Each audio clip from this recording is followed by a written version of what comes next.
सभी को नमस्ते।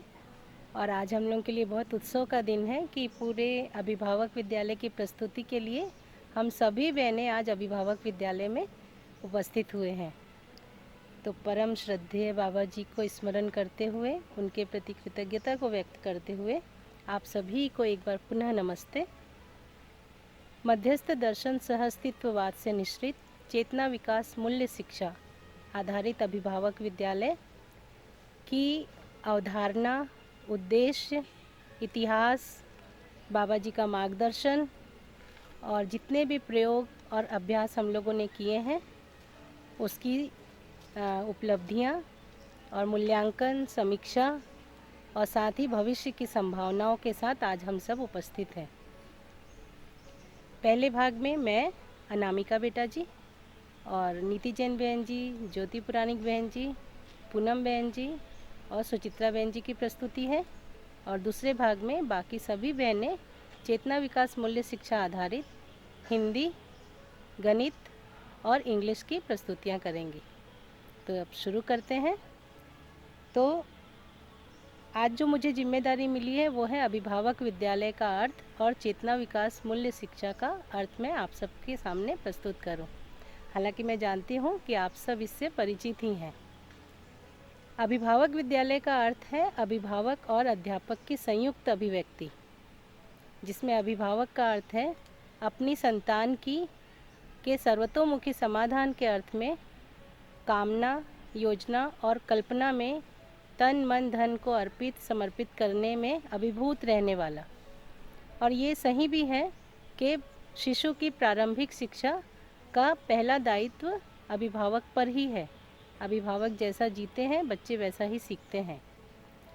चूँकि अभिभावक विद्यालय एक शिक्षण संस्थान है, ये एक सामाजिक व्यवस्था है, तो यहाँ पर जो भी शिक्षा होती है वो पूरी विधि व्यवस्था से होती है। तो इस प्रकार अपन अभिभावक विद्यालय की जो एक निश्चित विधि व्यवस्था है और इसका क्या उद्देश्य है उसी से हम शुरू करते हैं।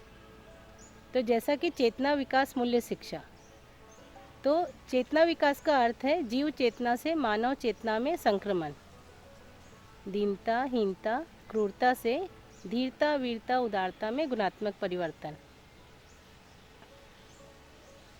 मूल्य शिक्षा ऐसा नहीं है कि हम बच्चों को विश्वास, सम्मान, स्नेह, कृतज्ञता सिखाएंगे, क्योंकि मूल्य शिक्षा का ये बिल्कुल अर्थ नहीं है और न ही ये सिखाने की वस्तु है। ये एक मानव का आचरण है जो मानव के आचरण से ही मानव में संप्रेषित होता है।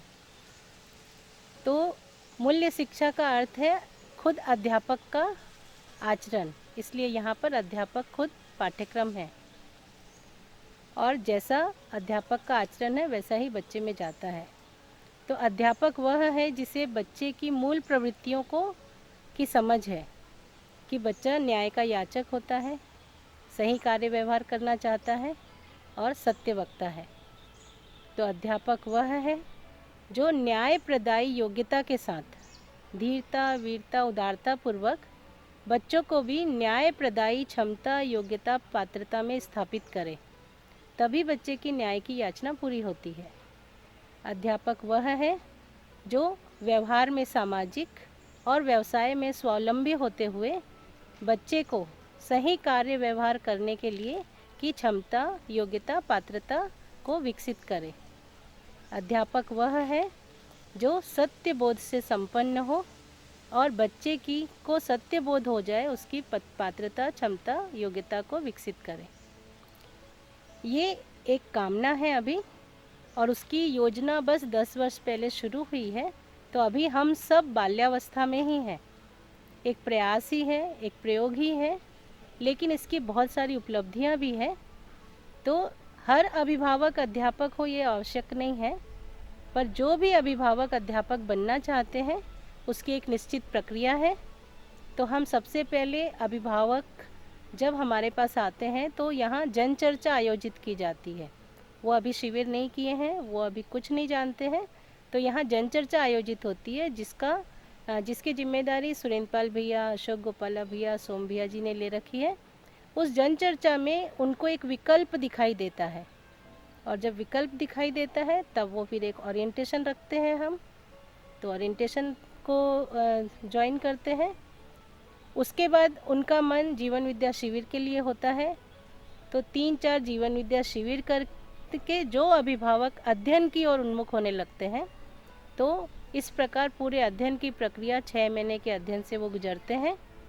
और उसके बाद भी यदि उनके अंदर वो निष्ठा बनी रहती है, तब उनके लिए चेतना विकास मूल्य शिक्षा के प्रकाश में जो हिंदी, इंग्लिश, मैथ्स ये सब विषय तैयार किए गए हैं, उनका वर्कशॉप लगाते हैं। तो ये एक अभिभावक से अध्यापक तक बनने की प्रक्रिया है, जिसको हमने भी किया है और हमारी आने वाली सभी बहनों ने किया है, और यही हमारे आगे भी चलता रहेगा, ऐसी हमारी योजना है। तो इस प्रकार एक निश्चित विधि से अभिभावक अध्यापक बनते हैं, और इस प्रकार से अभिभावक और अध्यापक की संयुक्त अभिव्यक्ति के रूप में अभिभावक विद्यालय है। तो बहुत अच्छा लग रहा है हम सबको आप सब लोग के सामने प्रस्तुत होने में।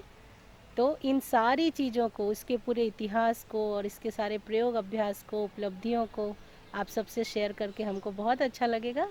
तो मैं अपने आगे वाली कड़ी में अनामिका बेटा जी को बोलूँगी, और वो आएंगे और पूरा इतिहास और मार्गदर्शन आप लोग के सामने प्रस्तुत करेंगे। तो आप सब बने रहिए। नमस्ते।